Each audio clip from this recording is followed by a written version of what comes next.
We would like to welcome you to our webinar on preseason area planted estimates for 2020 U.S. corn and soy.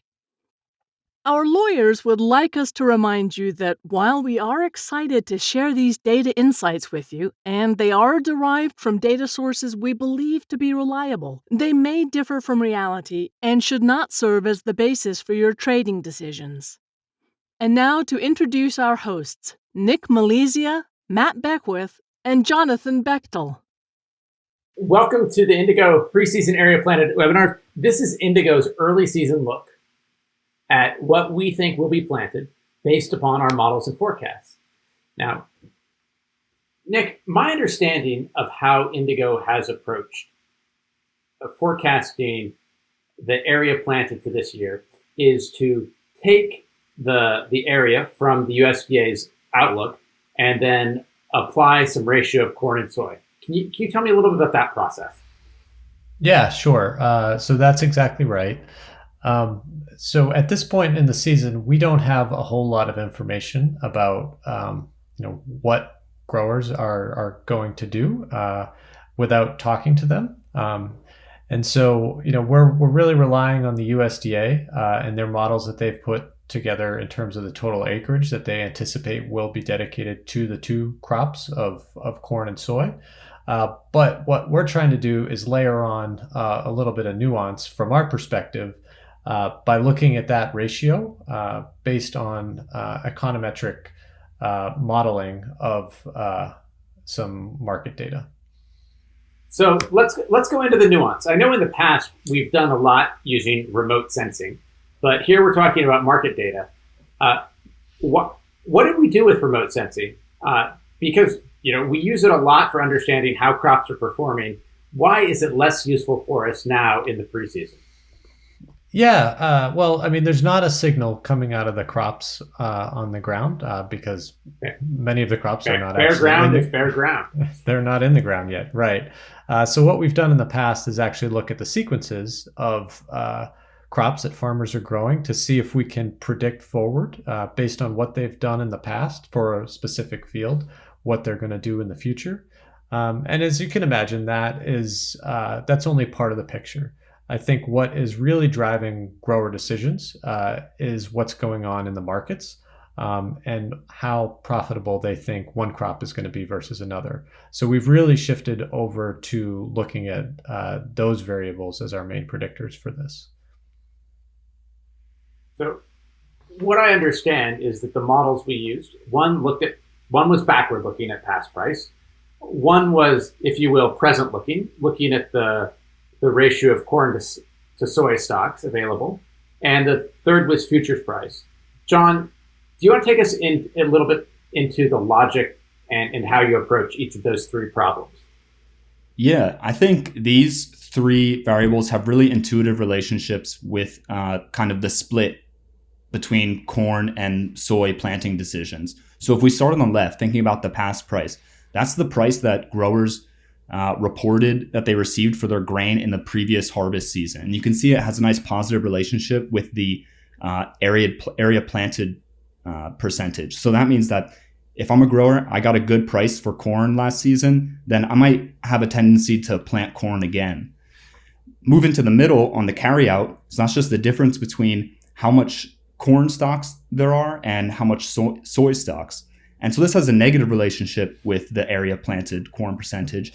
And intuitively, that means that if I have a lot of corn sitting in storage, I might have a tendency to plant less corn in the next season. And then lastly, futures price. This is looking forward, and this is basically what we expect our price to be at the next harvest season. And again, you can see the nice positive tight relationship there with the area planted splits, where it's saying that if the corn prices is looking good relative to soy price, then I'm going to plant corn. So it looks like the ghost of corn harvest future, or crop harvest future, is the one that won out here. And let's go in, but those weren't all the models that were created. I see the past price model at the top, the carryout ratio, and the future ratio, but then there was a number of combinations of these. Nick, do you want to tell us why you combined these, and then why we also chose the futures ratio as as the best model? Yeah, sure. The thinking was that these different combinations might actually be a little bit more predictive than the individual predictors themselves. And, in some cases that was true, but we didn't have a ton of data to work with in terms of the training data that we were using. We were really focused on recent years because it's most sort of indicative of the market of today. And so we were worried about overfitting the models. So we wanted to keep things pretty simple. And so we picked one of the individual predictors as our final model for what we think is going to happen this year. And that was a futures ratio, just because it ultimately performed the best in the backtesting. Sure. And then this is a picture of the backtesting. So when we look at mean absolute error, obviously we want the least error possible because that gives us the best estimate of what we're predicting. And John, tell us a little bit about what we're seeing here. Yeah, so basically you were right on. We want a metric to evaluate how good these models are. And to do that, we evaluate it on all of the historical data.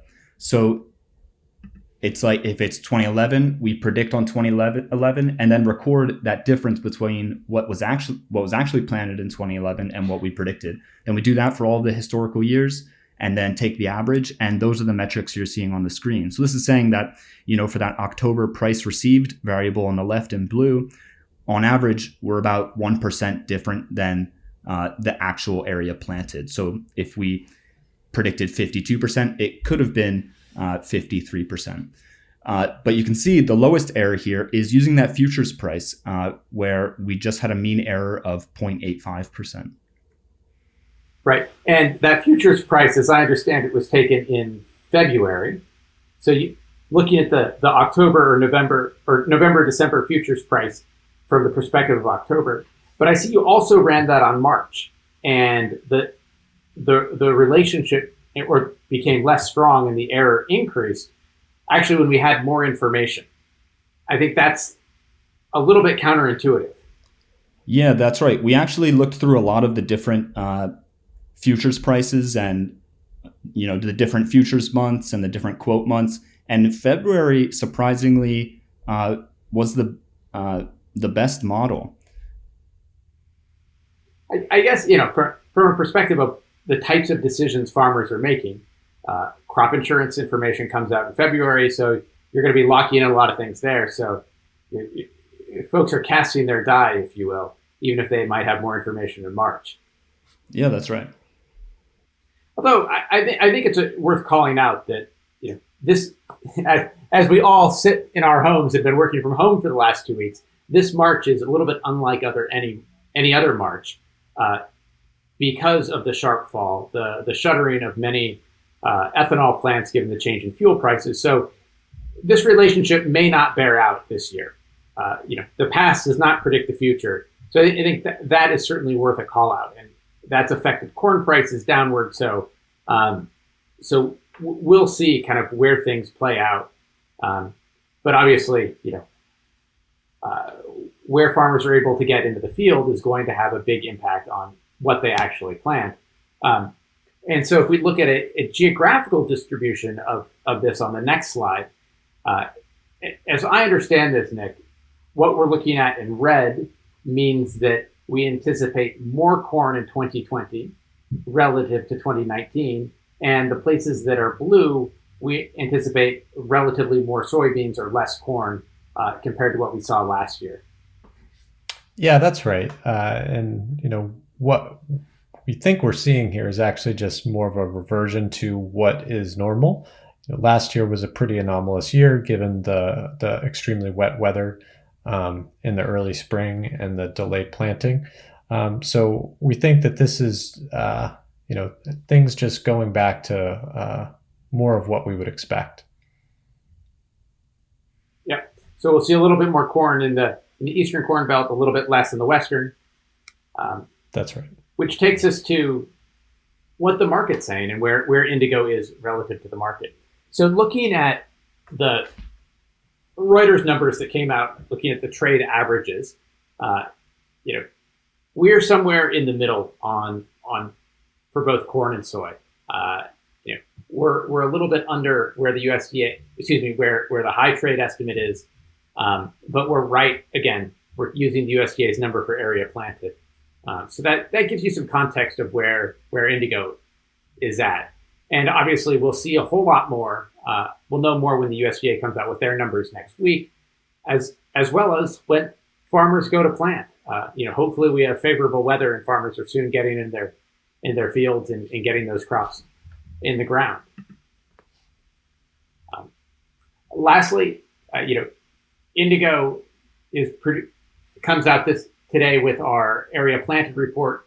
Please go to the Indigo Atlas Insights website to access this report. It gives you a little bit more information about what our projections are.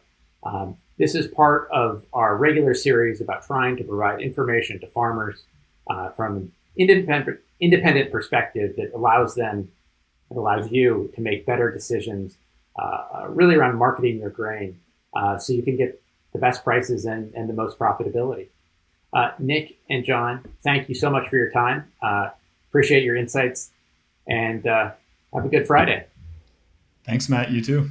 Yeah, thanks for having us.